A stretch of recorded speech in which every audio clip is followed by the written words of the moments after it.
That's a very simplistic conclusion, possible. It is a possibility, but not necessarily so. Genius means… the word genius comes from the word genesis, a genu, means creation or creativity or the source of creation.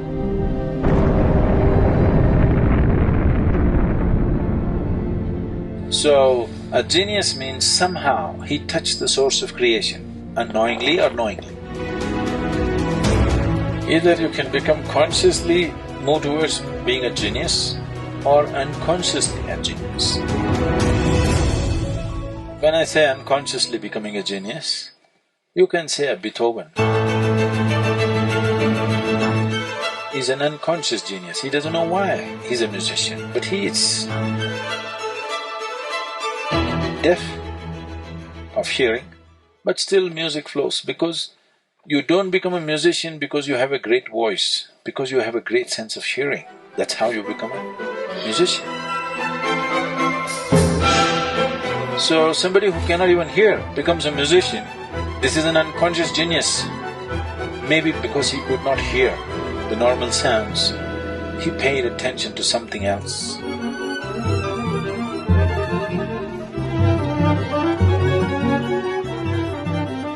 You have heard yogis speaking about how if you become meditative, first you will hear a bell, then you will hear a harp, then you will hear some other music. You heard these stories? Yeah. So, because everything was… he's tone deaf, he cannot hear any external sound, maybe he started listening to something else and sounds formed themselves into whatever, became a great musician. So this is an unconscious genius, probably. We cannot make the judgment, probably. But you never know, maybe he was conscious. Because he's in Europe, he could never talk those things. So maybe he only spilled out the music and never managed to speak because it's not allowed to be spoken in a particular society. If he was in India, he could blabber whatever he wanted, because a safety net. No, it's very important. If spiritual dimensions have to in a society, that freedom should be there. Their crazies will come, loonies will come, but sages will come too. You heard of the mathematician Ramanujan? On his deathbed, he wrote a theorem. There are many others before that. But on his deathbed, he wrote a theorem.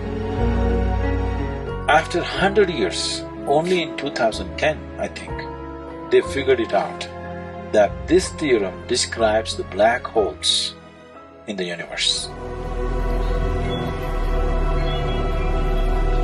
100 years ago, even the concept of black hole did not exist in the scientific community. But he made a mathematical calculation for the black hole, describing black hole through mathematics. Because unless any theory that you make, unless you have a mathematical backbone, that theory is discarded. But now he did not have a theory, he just made a mathematical backbone. And he said, I don't know what this is, my Devi gave it to me.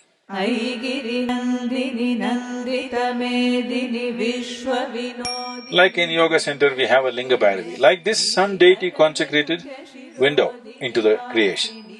So all these deities are actually doorways into the limitless possibility. If you know how to open the doorway, this becomes a limitless possibility. For him, it all became mathematics. For somebody it might have become music, for somebody else it becomes something else. Or if you are consciously approaching it, you can make it what you wish. Whatever you wish, you can make out of it.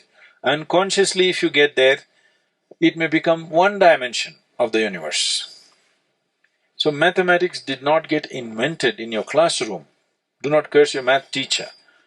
It is the nature of the universe.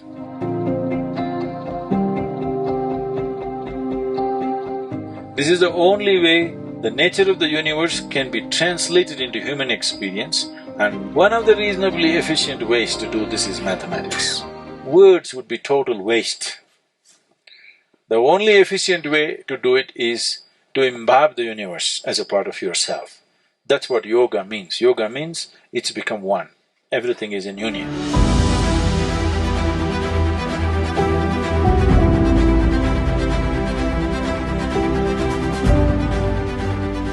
That's the only way you can truly know it.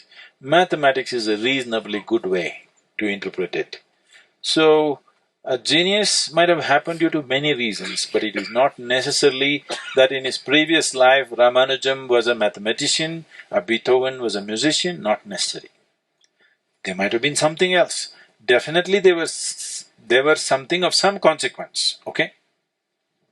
Definitely they were of some evolution of state within themselves. That might have manifested as music or math or something else in this life, but it is not necessary that they must have been musicians or mathematicians. It is just that somehow they opened a window or a door. Because of that, one dimension of life became simply apparent for them.